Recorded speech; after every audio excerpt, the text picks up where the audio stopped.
Hello guys, इस lecture में हम आज डिस्कस करेंगे SN2 रिएक्शन को।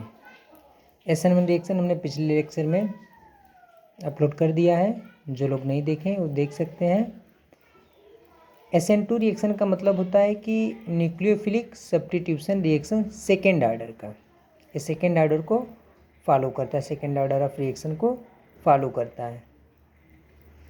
SN2 रिएक्शन सिंगल स्टेप में कंप्लीट होता है, ठीक है ना। सिंगल स्टेप में कंप्लीट होता है SN2 रिएक्शन। और वहीं पे हमने बताया था SN1 रिएक्शन के लिए कि SN1 रिएक्शन जो होता है 2 स्टेप में कंप्लीट होता है।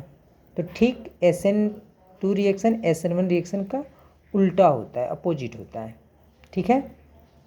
वहाँ पे SN1 रिएक्शन 2 स्टेप में कंप्लीट होता है और यहाँ पे SN2 रिएक्शन सिंगल स्टेप में कंप्लीट होता है, ठीक है। वहाँ पे मैं बताया था कि जो SN1 रिएक्शन होता है वो पोलर सॉल्वेंट के प्रेजेंस में होता है, ठीक है ना। SN1 रिएक्शन पोलर सॉल्वेंट के प्रेजेंस में होता है और SN2 reaction non polar solvent के प्रेजेंस में होता है। इसका आप ध्यान देंगे, जो SN1 रिएक्शन होता है वो पोलर सॉल्वेंट के प्रेजेंस में होता है और जो SN2 रिएक्शन है वो नॉन पोलर सॉल्वेंट के प्रेजेंस में होता है, ठीक है। अब अगले स्टेप की हम बात करेंगे।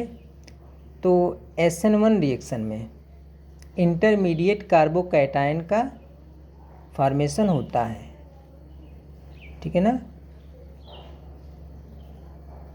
SN1 रिएक्शन में इंटरमीडिएट कार्बोकैटायन का फॉर्मेशन होता है, यहाँ पे नहीं होता है। SN2 रिएक्शन में इंटरमीडिएट कार्बोकैटायन का फॉर्मेशन नहीं होता है, ठीक है। इसके बाद इस रिएक्शन का ऑर्डर जो होता है 2 होता है। SN2 रिएक्शन का ऑर्डर 2 होता है, SN1 रिएक्शन का ऑर्डर 1 होता है। अगले स्टेप की बात करेंगे। तो इस रिएक्शन का रेट, SN1 रिएक्शन की पहले बात कर लें। तो SN1 रिएक्शन का जो रेट था वो केवल और केवल एल्किल हैलाइड के कंसंट्रेशन पे डिपेंड कर रहा था। एल्किल हैलाइड के कंसंट्रेशन पे डिपेंड कर रहा था, जबकि जो SN2 रिएक्शन है वो दोनों न्यूक्लियोफाइल और एल्किल हैलाइड दोनों के कंसंट्रेशन पे डिपेंड करेगा। यहाँ पे देखिए एल्किल हैलाइड के पावर 1 है और न्यूक्लियोफाइल के पावर 1 है और दोनों को 1 1 जोड़ेंगे तो ऑर्डर इसका क्या आ जाएगा, सेकेंड ऑर्डर आ जाएगा, ठीक है। अब आइए अब हम लोग अगले स्टेप की बात करते हैं। SN2 रिएक्शन के लिए रिएक्टिविटी की बात करें तो SN1 रिएक्शन में हमने आपको बताया था कि जो SN1 रिएक्शन का जो रिएक्टिविटी होता है वो कार्बोकैटायन के स्टेबिलिटी के डायरेक्टली प्रोपोर्शनल था। मतलब जो कार्बोकैटायन ज़्यादा स्टेबल था उसकी SN1 रिएक्शन के लिए रिएक्टिविटी ज़्यादा थी। यहाँ पे SN2 रिएक्शन में बात करें तो जो इसकी रिएक्टिविटी होती है वो कार्बोकैटायन की स्टेबिलिटी के इन्वर्सली प्रोपोर्शनल होता है, ठीक ना।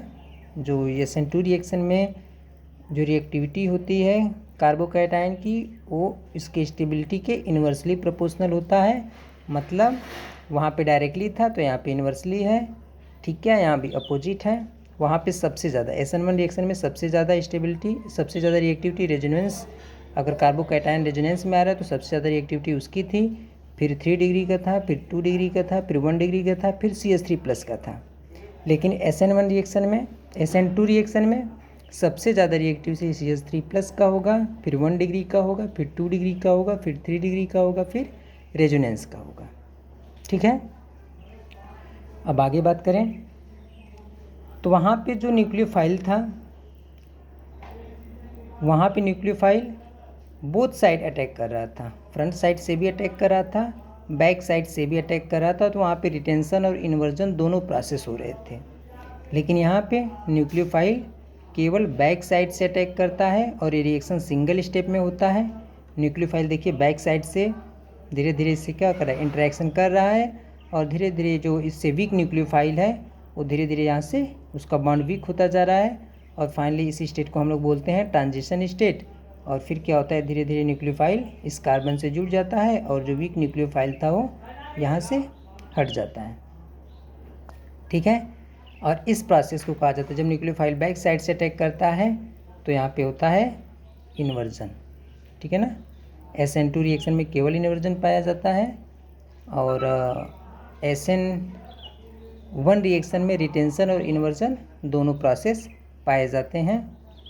तो SN2 रिएक्शन ख़त्म हुआ। Thank you. और हमारे चैनल को आप लोग लाइक और सब्सक्राइब करें।